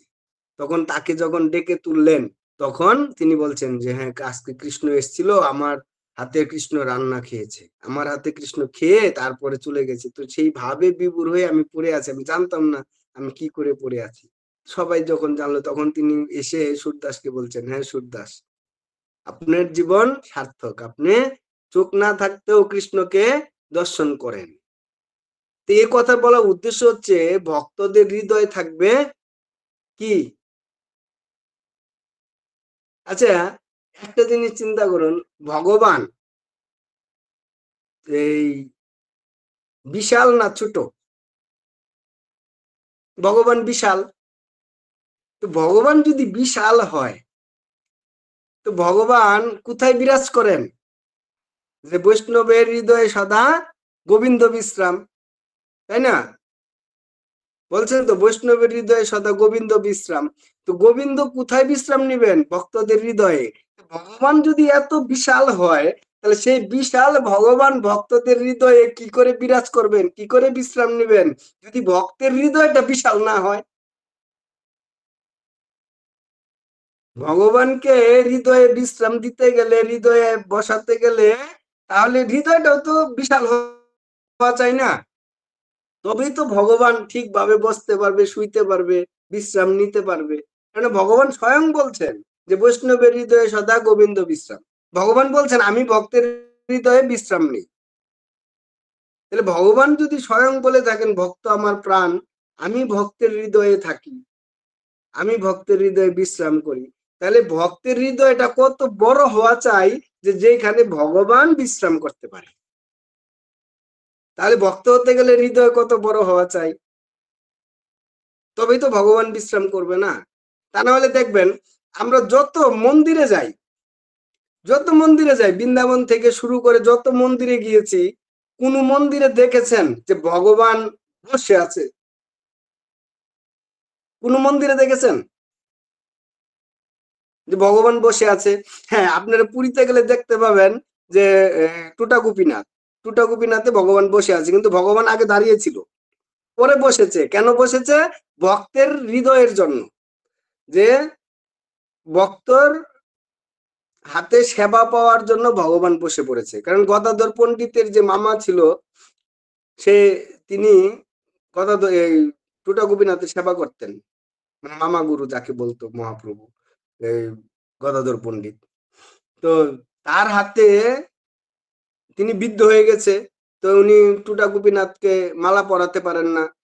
তার জন্য তিনি ভাবছিলেন যে একটা সেবায়িত রাখবেন যাতে গোপীনাথকে মালা পরাতে পারে। তো গোপীনাথকে গিয়ে বলছে, হে গোপীনাথ, আমি তোমার সেবার জন্য একটা সেবায়িত রাখবো, কারণ আমি পারছি না তোমাকে মালা পরাতে। তুমি এত বড়, আর আমি বিদ্ধ হয়ে গেছি, আমি তোমাকে মালা পরাতে পারি না। তো আমি তোমার জন্য একটা সেবায়িত রাখবো। এই কথা বলে রাত্রে শুয়ে আছে। পরের দিন যখন ঘুম থেকে উঠেছে, দেখছে গোপীনাথ বসে আছে পদ্মাসনে।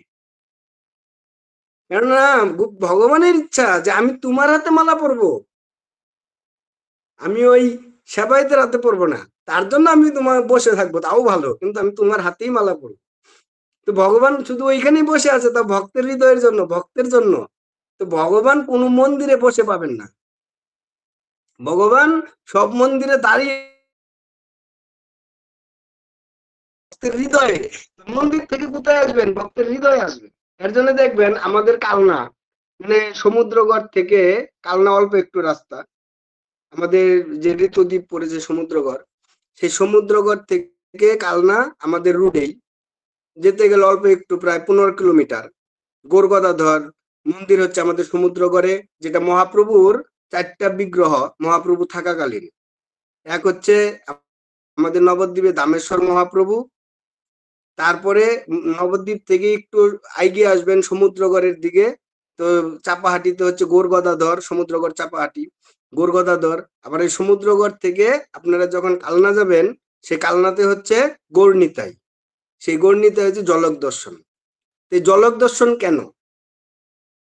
এই জলক দর্শন তো এর জন্যই যে স্বয়ং ভগবানের হৃদয়ের টানে, ভক্তের ডাকে, হৃদয় থেকে যখন আকুল কান্না আসে, ভক্ত যখন ডাকে, তখন ভগবান তার পিছন পিছন ছুটতে থাকে, চলে যায়। এর জন্য জলক দর্শন। তো ভগবান মন্দির থেকে চলে যায় ভক্তদের কাছে, তার হৃদয়ে প্রবেশ করে। তার জন্য মন্দিরে ভগবান দাঁড়িয়ে থাকে, শয়ন থাকে না। কোন মন্দিরে দেখবেন না ভগবান শয়নিত আছে, সব জায়গায় দেখবেন রাধাকৃষ্ণ দাঁড়িয়ে আছে। তো ভগবান তো শয়ন কোথায় করবে? ভগবান শয়ন করে তার ভক্তের হৃদয়ে। এরকম বহু প্রমাণ রয়েছে। এই জন্য ভক্তের হৃদয় হচ্ছে বিশাল। তো এই বিশাল হৃদয় যেদিন হবে আমাদের, সেদিন তো ভগবান আমাদের হৃদয়ে বিশ্রাম করবে না, সেদিন তো ভগবান আমাদের হৃদয়ে থাকবে। তার জন্যই আমাদের হৃদয়টা, ভক্ত মানে উধার। ভক্ত হইতে গেলে ভক্তের আর একটা গুণ আছে। ভক্তের একটা গুণ কি? উধার, দয়া। দয়া, যার ভিতরে দয়া আছে সেই উদার, ক্ষমাশীল। উদার ব্যক্তিরাই ক্ষমাশীল হতে পারে। তারপরে হচ্ছে ভক্তদের হচ্ছে বৈরাগ্য, যে বৈরাগ্য ভাব। এই যে বৈরাগ্য, এটা ভক্তদেরই থাকতে পারে, কেননা বৈরাগ্য না থাকলে ভক্ত হওয়া যায় না। তাই বৈরাগ্যের মধ্যেই তো উদারতা। যার উদার নাই সে বৈরাগ্য হতে পারে না। আর বিশেষ করে এই জগতে সব থেকে উদার হচ্ছে মাতাজিরা, মায়েরা।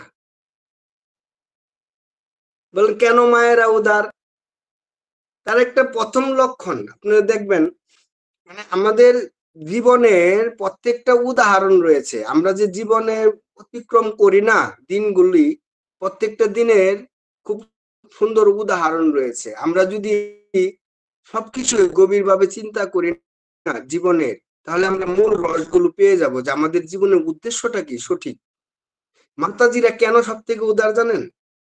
আরে একটা জিনিস চিন্তা করুন, যারা গৃহস্থ হয়েছেন, যে সমস্ত মাতাজিরা, তাদের কথাই বলছি, যে কোনো মাতাজি না কোনো মেয়ে যখন বাবার বাড়িতে থাকে, 20 বছর 18 বছর বাবার বাড়িতে থাকে, তো বাবার মায়ের ভালোবাসা সে 20 বছর লাভ করে, এবং বাবার কাছে কন্যা হচ্ছে লক্ষ্মী, লক্ষ্মী।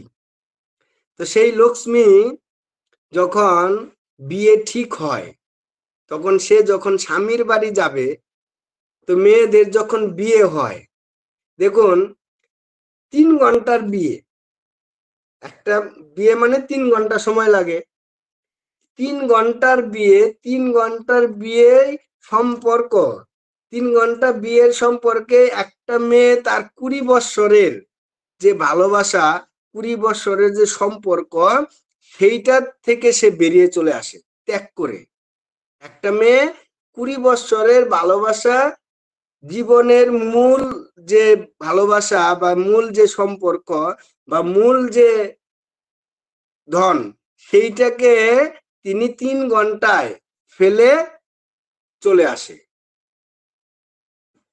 তাহলে কিরকম ত্যাগ? এটা কিন্তু আমি মানে আমাদের গৃহস্থ জীবনের প্রত্যেকটা ভক্তের বিশেষ জ্ঞান থাকা উচিত, মাতাজিদের, যে একটা মেয়ে অনুভব করা উচিত, একটা মেয়ে 20 বছর বাড়িতে থাকে, বাবার কাছে লক্ষ্মী হয়ে থাকে, লক্ষ্মী হয়ে থাকে, সেই লক্ষ্মী 3 ঘন্টার মধ্যেই সে আরেকজনের সঙ্গে, স্বামীর সঙ্গে চলে যায়। আর স্বামীর সঙ্গে যখন চলে যাবে, সেই লক্ষ্মী কি করে, যে বাবার যে ধন সম্পদ, মানে যখন মেয়েরা বিয়ে হয়ে যাবে, চলে যাবে না, তখন তারা কি করে, মেয়েরা চাল নিয়ে, মানে অন্য চাল নিয়ে তারা কি করে, পিছন দিয়ে ছুড়ে দেয়। নিয়মে আছে, বিয়ে যখন হয় তখন মেয়েরা কি করে, যাওয়ার আগে চাল নিয়ে ছুড়ে দেয়। ছুড়ে দিচ্ছে কেন? যে আমি তোমার যা খেয়েছি, আমি তোমার যা ভালোবাসা পেয়েছি, আমি তোমার যা লক্ষ্মী রূপে ছিলাম, তোমার কাছে লক্ষ্মী হয়েছিলাম। বাবার কাছে মেয়েরা সবসময় লক্ষ্মী হয়ে থাকে, কেননা মায়েদের আর একটা হচ্ছে লক্ষ্মী, নারী জাতি মানে লক্ষ্মী জাত। তো মায়েরা তো লক্ষ্মী, কন্যারা লক্ষ্মী, তো সে লক্ষ্মী হয়েছিলাম, সে লক্ষ্মী হয়ে আমি বেরিয়ে যাচ্ছি, তোমার সম্পদ নিচ্ছি না। লক্ষ্মী বাবার সম্পদ নেয় না, সে পিছন দিয়ে ফেলে দিয়ে চলে যায়। চলে কার সঙ্গে যাচ্ছে? স্বামীর সঙ্গে চলে যাচ্ছে। সেই স্বামীর সম্পর্ক কত ঘন্টায়? 3 ঘন্টায় হয়, যজ্ঞের মাধ্যম দিয়ে। তখন সে যে চলে যায়, লক্ষ্মী চলে গেল, কিন্তু ধন সম্পদ বাবার কাছ থেকে নিয়ে গেল না, যা নিয়েছিল সব ফেরত দিয়ে চলে গেল। অন্য চাল উপর দেওয়ার উদ্দেশ্য হচ্ছে এটা, যে আমি যা নিয়ে যাচ্ছি সেটা থয়ে গেলাম, নিয়ে গেলাম না। তা আমি যে লক্ষ্মী, আমি আমার ভাগ্য নির্ধারিত করে আমার ভাগ্য নিয়ে আমি যাচ্ছি, তোমার ধন সম্পদ নিয়ে যাচ্ছি না, ভাগ্য নিয়ে যাচ্ছি। তাই সে পিছন দিকে ছুড়ে দেয়। আবার সেই মেয়েকে যখন স্বামীর বাড়িতে নিয়ে যাওয়া হয়, যখন সে ঘরে ঢোকার আগে কি করা হয়, আবার সেই ঘটিতে চাল রাখা হয়। সেই বৌমা করে কি, সেই লক্ষ্মী করে কি, সেই চালগুলো পা দিয়ে ঘরের ভিতরেই ঠেলে দেয়। ঘরের ভিতরে কেন ঠেলে দেয়? কারণ হচ্ছে যে আমি আজ থেকে এই ঘরেই আমার অন্ন, এই ঘরে আমার ভাগ্য, এই ঘরেই আমার সর্বস্ব। তার জন্য সে অন্ন ঘরের দিকে ঠেলে দেয়, চাল, এক গটি চাল সে ঘরের দিকে ঠেলে দেয়, এবং সেইখানে কি রাখা হয়, আলতা, থালায় আলতা রেখে তার উপরে পা দিয়ে সেই পায়ে তাকে হেঁটে আসতে হয়। কেননা লক্ষ্মী দেবীর চরণ হচ্ছে লাল, তাই লক্ষ্মী দেবীর চরণ চিহ্ন মানে বউ আসছে মানে কি, লক্ষ্মী ঘরে প্রবেশ করছে। তো লক্ষ্মী তখন ওই পায়ের লাল চিহ্ন দিয়ে তিনি হেঁটে আসেন। তো এর জন্যই বলছে মায়েরা হচ্ছে সব থেকে ত্যাগী, মেয়েরা হচ্ছে সব থেকে ত্যাগী।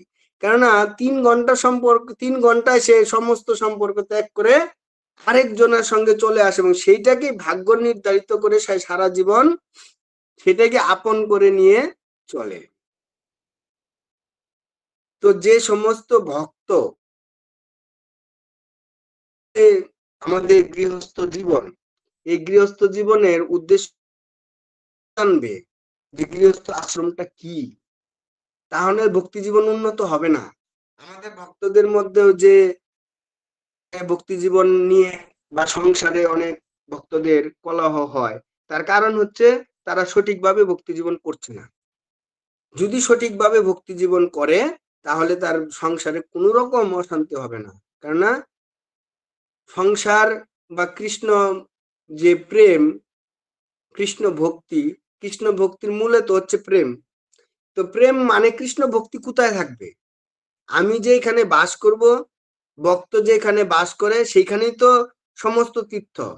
শাস্ত্রে বলছে, আমি বলছি না, বলছে ভক্ত যে এখানে স্নান করবে, সেই স্নানের জায়গাটা হচ্ছে সমস্ত তীর্থের বাস। সমস্ত তীর্থ, যত তীর্থ আছে সমস্ত তীর্থের বাস হচ্ছে ওই জায়গা।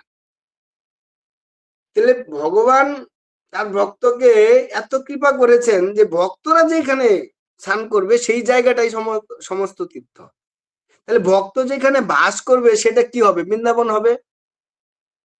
কারণ ভক্ত যেখানে বাস করে সেটাই বৃন্দাবন, শাস্ত্র বলছে। তো সেটা যদি বৃন্দাবন হয় তাহলে ভক্ত কোথায় বাস করছে? গৃহস্থ ভক্ত গৃহে বাস করছে। তাহলে যে গৃহে বাস করছে সেই গৃহটা কি হবে? বৃন্দাবন হবে না। তা বৃন্দাবনে পরিণত করতে গেলে তাকে আদর্শ গৃহস্থ হতে হবে, আদর্শ ভক্তি জীবন পালন করতে হবে। আর সেই আদর্শ ভক্তি জীবন পালন করতে পারার মূল সহায়ক হচ্ছে মাতাজিরা। মাতাজিরা সব থেকে বেশি ভক্তি জীবন উন্নতি লাভ করতে পারে, সব থেকে বেশি। এবং কি আমরা যত ভগবানের যত ভক্ত রয়েছে, মাতাজি ভক্ত, অনেক ভক্ত রয়েছে মাতাজি ভক্ত, যারা ভগবানের সঙ্গে লীলা করেছেন, তাদের জীবনে যে না, তাদের জীবনেতেই দেখা যাচ্ছে গৃহস্থ জীবনে কতটা মানে মাতাজিরা উদার, কতটা বৈরাগ্য। সব থেকে বেশি মাতাজিরা বৈরাগ্য থাকে, কেননা মায়ের মন সবসময় উদার থাকে। তাই যারা গৃহস্থ ভক্ত তাদের সবসময় চিন্তা রাখা উচিত মাতাজিদের যে স্বামী, ধরুন যারা গৃহস্থ আশ্রমে রয়েছেন, স্বামী সংসারে থাকলে একটা কথা আছে, মানুষ কখন বোঝা যায়? যখন বিপদে পড়ে। ভগবান কখন হাসেন? কখন তার ভক্ত বিপদে পড়ে। কেননা ভগবান তখনই হাসেন যখন তার ভক্ত বিপদে পড়ে। আর ভক্ত বিপদে পড়ার সময় ভক্ত যদি মনে করে যে না আমি উঠে যাব বিপদ থেকে, আমি পার হয়ে যাব, তাহলে সেই ভক্ত গেল। কারণ ভগবান ওইখানে পরীক্ষা করেন, আর সেটা প্রত্যেকটা ভক্তের জীবনীতে আসে। তাই যারা গৃহস্থ ভক্ত, তাদের গৃহস্থ ভক্তদের জীবনে কোনো না কোনো সময় আমাদের কষ্ট আসবে, দুঃখ আসবে কোনো না কোনো সময়। এটা গৃহস্থ ভক্তের বা গৃহস্থদের বা প্রত্যেকটা এই জগতের প্রত্যেকটা জীবেরই এটা পাওয়া, সে পাবেই। তার জন্যই সেই কষ্টের সময় যখন সে উদ্ধার পেতে নেবে, সেই উদ্ধার একমাত্র তার সহজ সুলভ হবে যদি তার স্ত্রী সেই স্বামীকে সহায়তা করে। বলছে যতই বিপদ আসুক স্বামীর, যদি স্ত্রী সামনে গিয়ে পিলারের মতো দাঁড়িয়ে থাকে না, সে বিপদ তৎক্ষণাৎ ধূলিসাৎ হয়ে যায়। এটা আচার্যরা বলছেন, আমি বলছি না। কারণ গৃহস্থ জীবনের মূল ভিত হচ্ছে মাতাজি। এর জন্যই স্ত্রীকে বলা হয় সহধর্মিণী। সহধর্মিণী কেন? যে স্বামীর সবসময় ভক্তি জীবনের সবসময় সৎ কাজে স্ত্রী হবে সহায়ক। মানে তার কার্যের মাধ্যম দিয়ে, তার সেবার মাধ্যম দিয়ে স্বামী সেটাকে সম্পূর্ণ করতে পারে। এর জন্য তাকে অর্ধাঙ্গিনী বলা হয়। মানে তার কোন কার্যের, ভগবানের সেবার কার্যেই হোক ভজনেই হোক, সম্পূর্ণ কার্যেই সে সহায়ক হন, ভাগ নেন। তার জন্য তাকে অর্ধাঙ্গিনী বলা হয়। কেননা প্রত্যেক ভাগই স্ত্রীর থাকে। এর জন্যই ভক্তি জীবন করতে গেলে গৃহস্থদের প্রেম থাকা চাই। আর সেই প্রেমটা কোথায় আসবে, কি করে আসবে? নিষ্ঠা। প্রত্যেকটা প্রভুর নিষ্ঠা থাকা উচিত যে আমি আমার স্ত্রী ছাড়া আমি অন্য কোনো মাতাজিদের দিকে তাকাবো না। আর যদিও তাকাই সেটা হয় বোন নয় মা স্বরূপে তাকাবো। এটাকে বলছে একনিষ্ঠা। আর প্রত্যেকটা মাতাজির উচিত যে আমি আমার স্বামী ছাড়া অন্য কোনো পুরুষের চিন্তা করব না, দেখবো তো নাই, মনের ভিতরে চিন্তাও করব না। একব্রতা নারী মানে এক প্রতিব্রতা নারী। এক প্রতিব্রতা নারী মানে আমার প্রতি ছাড়া আমি অন্য কোনো পুরুষের কথা চিন্তা করব না। এটা হচ্ছে পতিব্রতা নারী। এইরকম ব্যক্তি যদি হরি ভজন করে না, সে অনায়াসে কৃষ্ণকে লাভ করবে, অনায়াসে সে ভগবদ্ধামে চলে যাবে। কিন্তু তাকে প্রথম ভক্তি মানে গৃহস্থদের একটা নারীর প্রথম জীবনের মূল ধন হচ্ছে পতিব্রতা হওয়া। কিন্তু এই কলিযুগে পতিব্রতা নারী খুব দুষ্কর। আর মানে যদিও হয় তারা খুব ভাগ্যবান এবং বুদ্ধিমানী। আর গৃহস্থদের যারা কৃষ্ণ ভক্ত, ভক্তি জীবন যারা করছেন, তাদের তো কোনো কথাই নেই। তাদের সীতার মতো মানে রামচন্দ্রের সীতা দেবীর আদর্শ হওয়া চাই প্রত্যেকটা ভক্তের জীবনে। সীতা দেবীর পুরো আদর্শটাই থাকা চাই। তবে এই গৃহস্থ জীবন বা আমাদের এই ভক্তি জীবন সদাচার সাধনা আমাদের লাভ হবে। কেননা আমরা তো প্রত্যেকেই গৃহস্থ। ব্রহ্মচারী কয়জন? মন্দিরে কয়জন ব্রহ্মচারী থাকে? 100-200 মায়াপুরে। কোন মন্দিরে 10টা 20টা, কিন্তু গৃহস্থ তো শত শত। তো গৃহস্থর আচরণ যদি ঠিক না হয়, তাহলে ভক্তি জীবনে কি করে প্রচার হবে? কি করে মহাপ্রভুর বাণী প্রচার হবে? কি করে আমরা ভক্তি জীবনে উন্নত হব? মহাপ্রভুর তো অধিকাংশ পার্শ্বদই ছিল ভক্ত, গৃহস্থ ভক্ত।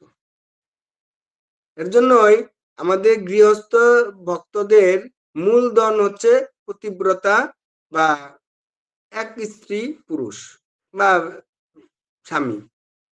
যে পুরুষদের সবসময় চিন্তা রাখা উচিত যে প্রভুপাদ যেটা বলে গেছেন, প্রভুপাদ কিন্তু এই বৈষ্ণব সদাচারেই বলে গেছেন যে নারীদের প্রতি মায়েদের প্রতি কি আচরণ করা উচিত, বা প্রত্যেকটা ভক্তের নারীদের প্রতি কেন আমরা মাতাজি বলি সেটাও প্রভুপাদ ব্যাখ্যা করে গেছেন।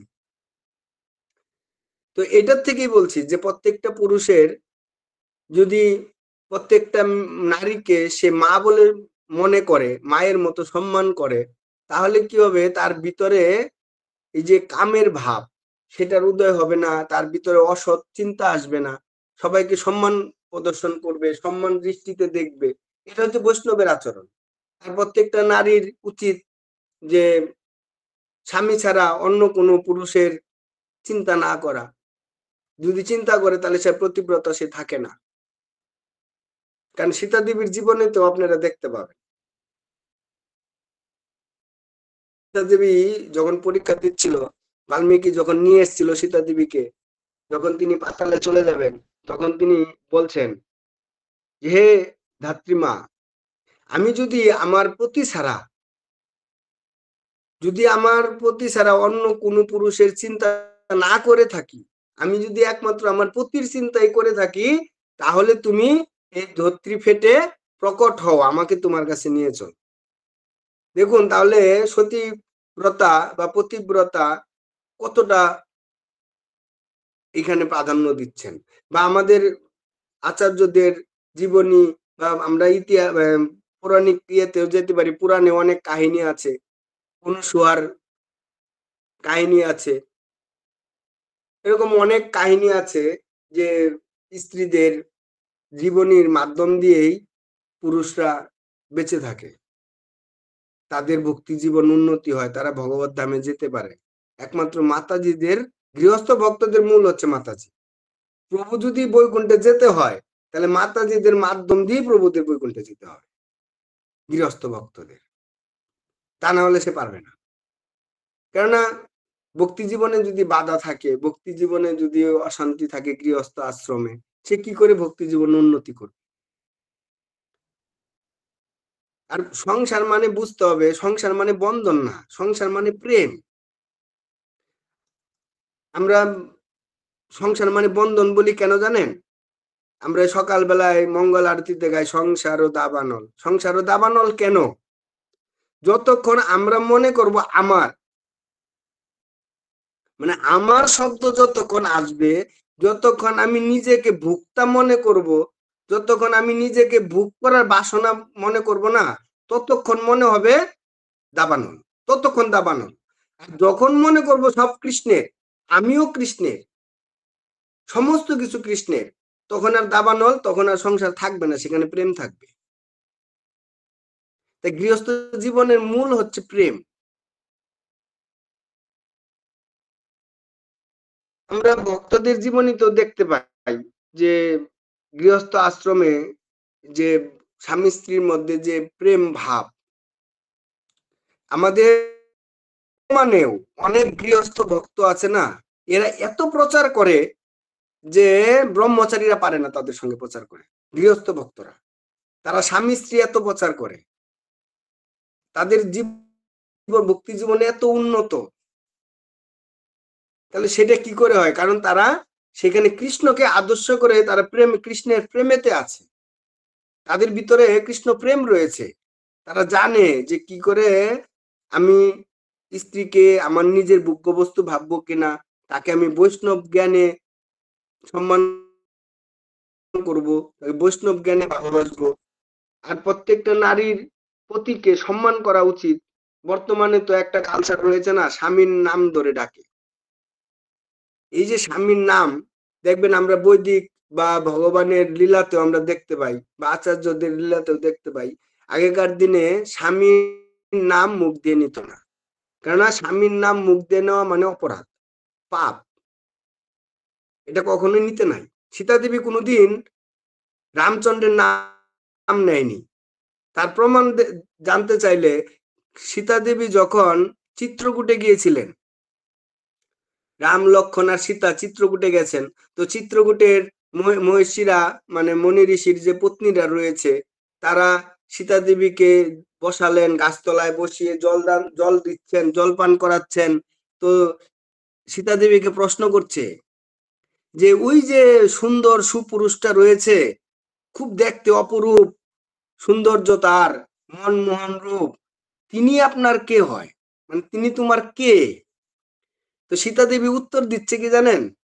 এই সামনে যে রয়েছে, এ হচ্ছে আমার দেবর।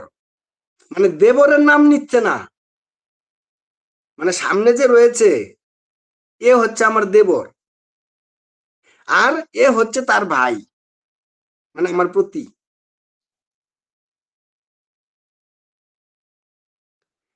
কি পরিচয় দিয়েছেন দেখছেন সীতা দেবী? আগে দেবরকে দেখাচ্ছে যে এ হচ্ছে আমার দেবর, আর এর দাদা হচ্ছেন উনি, আমি উনার পত্নী, উনি আমার স্বামী। নাম নিল না কিন্তু। আর যদি এখন বর্তমান সময় যদি স্বামীর নাম পল্টু থাকে, পিন্টু থাকে, বানিয়ে ফেলে পল্টু বলে ডাকতে শুরু করে। এই যে সম্মান, যেখানে সম্মান থাকবে না সেইখানে কোনোদিন শান্তি থাকে না, যেখানে জ্ঞান থাকে না, শিক্ষা থাকে না। এর জন্যই আমাদের আদর্শ শিক্ষা এগুলো শাস্ত্রের থেকে, আচার্যদের কাছ থেকে নেওয়া উচিত, নিয়ে আমাদের ভক্তি জীবন করা উচিত। যেরকম সময় অনেক হয়ে গেছে, তাও আরেকটু বলছি। কদর্প মুনির নাম শুনেছেন আপনারা? কপিল দেব, ভগবান কপিল দেবের পিতা, যখন কদর্প মুনি 1000 বছর তপস্যা করলেন জঙ্গলে, ঘোর তপস্যা করেছেন। তো তপস্যা করার পরে ভগবান যখন আবির্ভূত হলেন, তখন ভগবান বলছেন যে কদর্প তুমি আমার কাছে বর প্রার্থনা করো। কন্দর্প মুনি কি বর প্রার্থনা করলেন? কন্দর্প মুনি বললেন যে হে প্রভু, আপনি যদি আমাকে বর দেন, তাহলে আমাকে এই বর দেন যে আমি যে আপনাকে ভালোবাসি, আমি যে আপনার ভক্ত, আমার থেকেও যেন দ্বিগুণ আপনাকে ভালোবাসে, আমার থেকেও যেন উন্নত ভক্ত, আমার থেকেও শ্রেষ্ঠ ভক্ত, আমার থেকে উন্নত ভক্ত, আমার থেকে দ্বিগুণ উন্নত ভক্ত, সেই রকম একজন পত্নী আমাকে দান করেন। চিন্তা করছেন কপিল কন্দর্প মুনি কি চাচ্ছে? যে আমি আপনাকে তো লাভ করেছি না, কদর্প মুনি ভগবানকে লাভ করেছে, ভগবান তাকে দর্শন দিয়েছে তার তপস্যাতে সন্তুষ্ট হয়ে, কিন্তু তিনি চাচ্ছে কি? তিনি চাচ্ছে একজন পত্নী। আমরা কি চাইতাম? আমরা তো অন্য কিছু চাইতাম না, কিন্তু কন্দর্প মুনি কি চাচ্ছে? যে আমাকে এমন একটা পত্নী দান করুন, এমন একটা পত্নী দিন, যে পত্নী আমার থেকেও আপনাকে বেশি ভালোবাসে, আমার থেকেও আমার দ্বিগুণ ভালোবাসে, আমার থেকেও আপনাকে, আমাকে সেই রকম পত্নী দান করুন। ভগবান যে বলছেন যে ঠিক আছে, এটা তো তোমার বর দিলাম, কিন্তু তোমার পরে আমি সন্তুষ্ট হয়ে একটা বোনাস বর দিচ্ছি। একটা বোনাস বর কি? যে আমি তোমাদের পুত্র রূপে আসবো। তো ভগবান কপিল দেব রূপে আসেন। তো প্রত্যেকটা ভক্তের এরকম বাসনা করা উচিত প্রভুদের, যে আমার পত্নী যেন আমার থেকে উন্নত ভক্ত হয়। কেননা মাতাজিরা উন্নত হলে না গৃহস্থ আশ্রম বা ভক্তি জীবনের উন্নতি হবে। প্রত্যেকটা প্রভুদের এইরকম থাকা উচিত, আমাদের মানে আশা করা উচিত যে এরকম। আমাকে একবার, থাক আমার নিজের কথা বলা যাবে না, যাই হোক, তো এরকম আমাদের মানে চিন্তা ভাবনা রাখা উচিত গৃহস্থ আশ্রমের, তবে আমরা ভক্তি জীবনে উন্নতি করতে পারবো। তো এর পরের দিন আগামীকাল চেষ্টা করব কি করে আমরা ভক্তি জীবনে উন্নতি করব বা আমাদের আচরণ সম্বন্ধে আলোচনা করা। তো যাই হোক, হরে কৃষ্ণ।